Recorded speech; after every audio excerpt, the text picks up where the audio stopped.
सुप्रभात। मैं जगेंद्र राणा। आत्मा परमाणुओं से भी सूक्ष्म है, यह हमारी आज की आध्यात्मिक चर्चा का विषय। आत्मा परमाणुओं से भी सूक्ष्म है।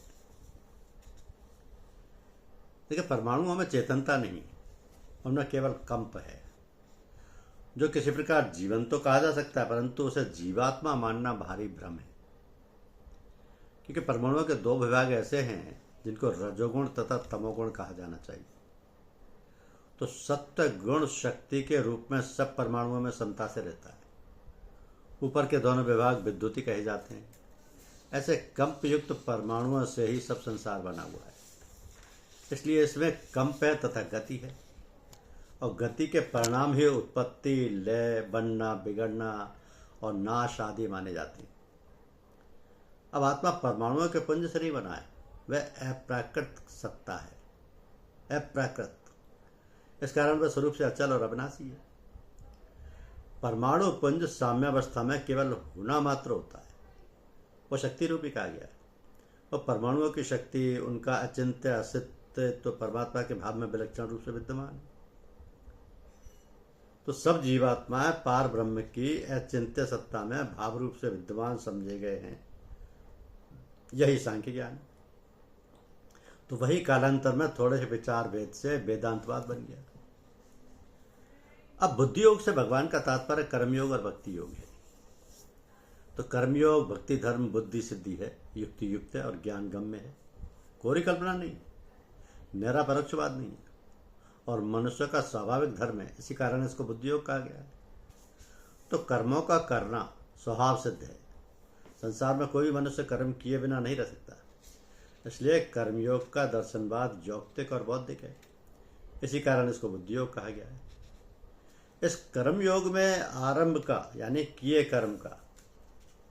हुए कर्म का नाश नहीं होता है। इसमें विपरीतता यानी उल्टा परिणाम भी नहीं होता। इस धर्म का पालन किया हुआ बहुत थोड़ा अंश बड़े भारी भय से बचा लेता है। शुभ कर्म का अल्पमात्र संस्कार भी कालांतर में आत्मा को जन्म मरण से बचा लेने का कारण हो जाता है। भक्ति धर्म का सूक्ष्मतम बीज भी यदि अनंतकरण के क्षेत्र में बो दिया जाए तो अवश्य ही अंकुर ले लेता है और समय पाकर एक विशाल वृक्ष बन जाता है। तो इससे आत्मा का निश्चित निस्तार होता है। इस कर्मयोग रूप भक्ति धर्म में यही उत्तमता है। तो कर्मयोग से, निष्काम कर्म से तथा ईश्वर भक्ति से मनुष्य का कल्याण हो जाता है। ऐसी निश्चयात्मक बुद्धि, निश्चित धारणा, सुनिश्चित निश्चय इस विषय में एक ही है। और इस निष्काम कर्म में ना निश्चय रखने वालों की धारणाएं बहुत शाखाओं वाली अनंत होती। तो युक्त इस निष्काम कर्म में सुदृढ़ श्रद्धा रखने वालों की धारणा तो अटल होती है कि कर्मयोग से ही हमारा कल्याण हो जाएगा। परंतु जो जन कर्म धर्म में विश्वास नहीं रखते, वे नाना वासनाओं में फंसे हुए अनगिनत देवों के पीछे दौड़ते हैं और अनेक स्वर्गों की प्राप्ति के उपाय करने में तत्पर बने रहते हैं। तो ऐसे शंकाशील अन्य कुछ नहीं है।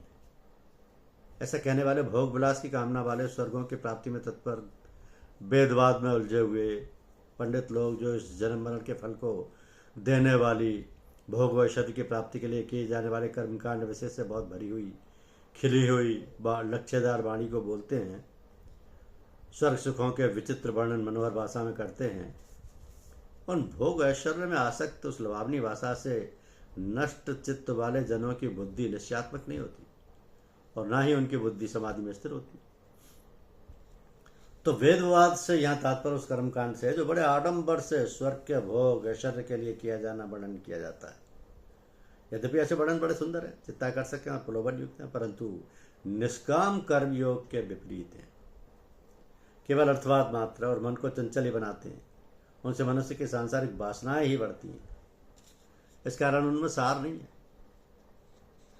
तो तीनों श्लोकों का लक्ष्य के विनियोग युक्त सकाम यज्ञवाद है। ऐसे स्वर्ग के सुखों की कामना करने वाले सकाम कर्मियों को निश्चय निश्चल नहीं होता। ईश्वर भक्ति में उनकी दृढ़ सिद्धा नहीं होती।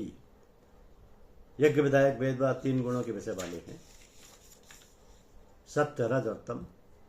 इन गुणों युक्त फलों की प्राप्ति का उपदेश देते हैं। तो तीनों गुणों से अतीत होना चाहिए। निष्कर्म से ब्राह्मी अवस्था में स्थिर होना चाहिए। सुख दुख आदि द्वंद्वों से रहित होना चाहिए। सदा शुद्ध भाव में रहकर किसी वस्तु के प्राप्त करने और प्राप्त पदार्थ के संभालने के बखेड़े में निश्चिंत हो और आत्मपरायण हो जाना चाहिए।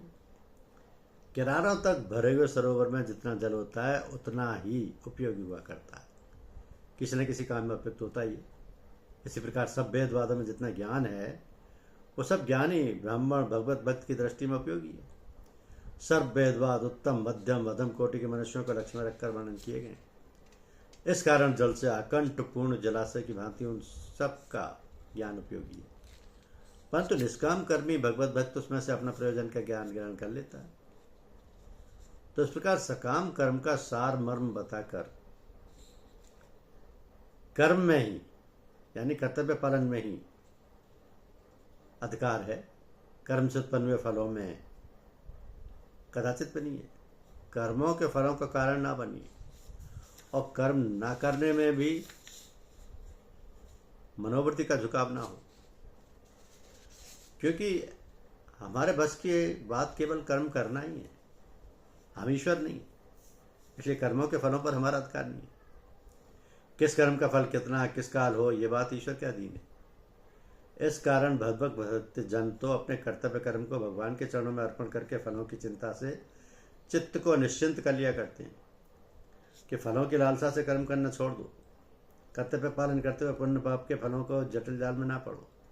धर्म मार्ग में कर्तव्य कर्म करते समय नरक आदि के फलों की निरर्थक कल्पना करके अपने कर्म का त्याग कभी मत करो। सम रहना, ब्राह्मी स्थिति में रहना तथा ईश्वर परायण होकर निष्कर्म कर्म करना योग है। कर्मों के फलों की इच्छा छोड़कर योग में रहते हुए कर्मों को करो। सफलता तथा निष्फलता में सम होकर कर्मों को करो।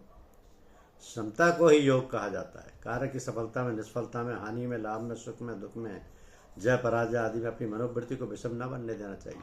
शांत और सम रहना ही योग है। चित्त की समता का नाम ही समाधि है। ऐसे संभावयुक्त योगी अपने सब कर्तव्य कर्म करते हुए नारायण में निवास करते हैं। उन्हें ब्रह्मस्थि कहा गया है। धन्यवाद। यूट्यूब चैनल को लाइक और सब्सक्राइब अवश्य कीजिए। शुक्रिया।